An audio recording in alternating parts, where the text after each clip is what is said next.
Welcome to AlexGs Aquarium, everybody. Today I want to talk about the 720-gallon fish tank. This tank has been doing really well, and you might notice the water looks a little cloudy, but you might also notice that the rocks look pretty nice and white. They're not covered in green. That's because about an hour ago I just finished doing a major cleaning in this tank. It was time to go in and take the fight to the hair algae directly. If you're not familiar, I've been going through a lot of algae issues in the 1600-gallon system. I've got my 480-gallon reef tank pretty much cleared up now. It's been almost a month without algae in it since I did the final cleanup in that tank. The refuge tank has been set up with a high-power UFO light, which in turn has started to grow some good chaeto and other algae in there. And I'm hoping all that growth there is enough to outcompete the algae in these other tanks. Now, the 480-gallon, of course, is the main goal to keep algae free. The 720, I didn't really mind because I just wanted to get any nutrients out of the water and keep algae out of that reef tank. I now think it's safe that the 480 gallon is not going to have this problem come back, so I thought it was time to take the battle to the 720 gallon. Now, a couple months back, I did do a clean out of this tank before because the algae was just pulling off the rocks. And I looked at the tank again and I was starting to get a massive carpet of algae covering the bottom of this tank, and it was starting to pull off and float around the tank and clog up the weirs for the drains, and I felt it was just the right time to do it. And I split this cleaning over a couple of days because I didn't want to stir up things too much. I took one night and I just scraped the bottom of the tank. I just used my algae scraper with an acrylic blade on it, and I just used this along the bottom in conjunction with a net. So I just kind of scooped the algae in there, and you'll see in the video that I spent a fair amount of time doing this. I stirred up a lot of detritus when I did this, but it was a good thing to do, I think, because the algae just can't stay there forever. It's eventually going to break down and just kind of get into this little endless cycle that I've talked about with algae, where if it does start to die, well, it releases all its nutrients back in the water, which allows more algae to grow, and you just get stuck in this cycle, and I'm trying to break it. And since the 480-gallon tank has been relatively algae-free for about a month, I decided to start moving urchins over, and I've moved all but one of the long-spine sea urchins I have and one of the rock-boring urchins into the 720-gallon tank. I also added the rabbitfish out of the 480 because it was starting to misbehave and chew on some of the corals. Beefed up some of the cleanup crew in this tank for the algae, and I figured now's the time to go in and remove that algae.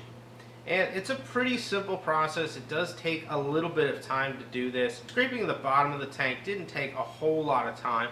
Just trying to be careful and not stir things up too bad. Now, cleaning off the rocks, of course, is going to be a more intense thing, and I didn't want to do both in one day again like I did last time. The tank gets to the point to where you can only see about 12 to 24 inches into it, and it's just filled up with detritus and algae floating around. It's a real simple process though.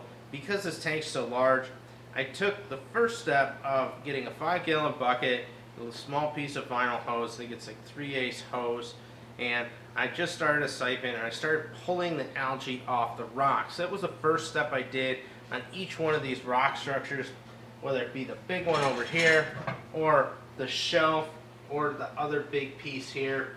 I decided to start on this end of the tank this time, and I went through and I vacuumed off all of the rock as best I could. Of course, you're never going to get all of it.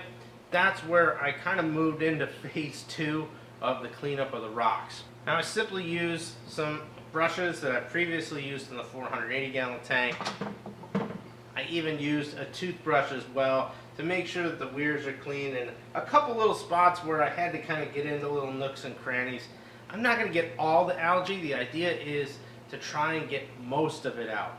And the brushes do a really good job at that. They're pretty easy to use. This one's got a little bit of an extended reach so I can actually get to the bottom. And most importantly of all, I was using my DIY viewing box here so that I could actually see from the top down what was going on.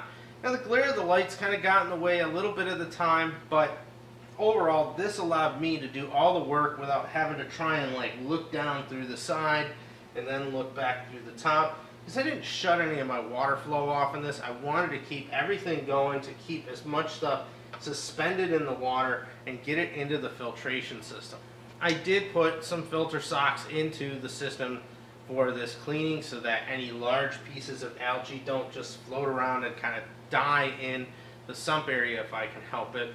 Some are going to get caught in kind of a little pre-filter strainer there for large stuff, and the rest will get caught by the filter socks. It'll probably take a good chunk of the day to get this tank to be all cleared up. The whole system's a little bit cloudy. The skimmer's pulling a lot of stuff out, and any of the algae that really kind of got, broken into super tiny pieces, if it gets sucked into the UV sterilizer, it's probably going to end up killing it anyways, and it's going to help to just kind of eliminate some of the algae in the tank. I started here though, got this structure scraped off. I then moved on to the center shelf piece. You can see some of the fish have actually started to kind of pick at rocks and somewhat here. And the idea is to try and eliminate a little bit of this food source so that the foxface, the rabbitfish still have algae to eat along with the sea urchins. And the hope is that they can now start to regain control of this and keep everything under control in here. Once they have it into a good state where the algae's not coming back, then I'm going to start looking to feed nori to the fish. I feed a few herbivore foods now, but I will start picking up the nori feeding in here once they eliminate everything.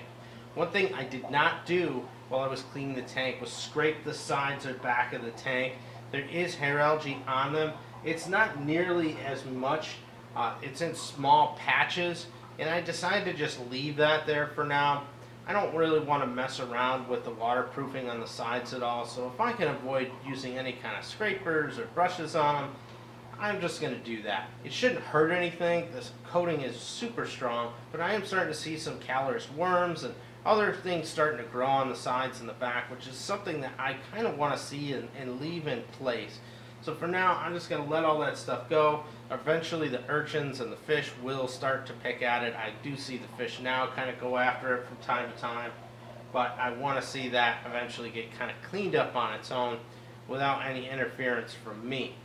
On the plus side though, this tank looks really nice, and I'm sure in a few more weeks I'm hoping to try and get the algae conquered in here. Of course, if I start to see more algae growth in this tank or the 480 gallon tank, the next step I'm going to take is to add another light to the refuge tank. I'm just going to keep upping the intensity and the amount of algae that could grow in there, because eventually I'm going to hit the magic formula here to where it can't grow in either one of the displays because it's growing in the refuge tank. That way I can have some competition in here as well to make sure there's some animals that are willing to eat it as it pops up. Whereas the refuge tank, there's only a handful of limpet snails in there and a couple of little Mithrax crabs that hitchhiked down the rock in that tank. Overall, the 720 gallon tank's been doing good. The one cold coral in the back here is probably not so happy because when I was scrubbing the rocks, there's only like 3 rocks in this whole structure that aren't cemented, and it's up against one of them. So that had a little bit in the way of movement and kind of, tore it possibly just a bit. So hopefully a day or two the cold coral will be fully back to normal. The fish all seem like they're doing good though, and I'm just waiting to see how this algae progresses in here to see if it comes back or if this is going to be kind of the final battle against the algae. And I haven't added any new fish to this tank other than the rabbitfish and the red cigar wrasse. I'm probably going to wait a little while because I have added a couple fish to the 480. And I just like to kind of give everybody some time to kind of blend in, make sure everybody's good, nothing's popping up, and then I'll start to add some more fish. I haven't started to get too selective yet. There's definitely a whole lot more fish that I want to put in this tank, but I'm just kind of taking my time right now. I don't have to add anything really fast. I wanted to get enough fish in here where I'm getting some really nice movement in the tank. That's exactly what I'm getting now. That's what I wanted to talk about in today's video. If you like today's video, of course, go ahead, give me that thumbs up and let me know that you like the content. If you have comments or questions on how I did the cleaning process in here, some of the tools I used, or just anything in general on the 720 gallon tank, go ahead and leave them down below. I try to get all the comments as quick as I can. And if you want to see more on the 720 gallon tank and the rest of the 1600 gallon system, go ahead, hit that subscribe button. Don't forget to hit that bell notification. been putting out 2 videos a week. Sometimes I might just do a midweek video and do a live stream, but there's lots of content coming out for the 1,600 gallon system as I add new fish, new corals, and just talk about the overall health and ups and downs of the hobby that I'm going through with this system. Thanks again for watching, everybody, and I will see you on the next video.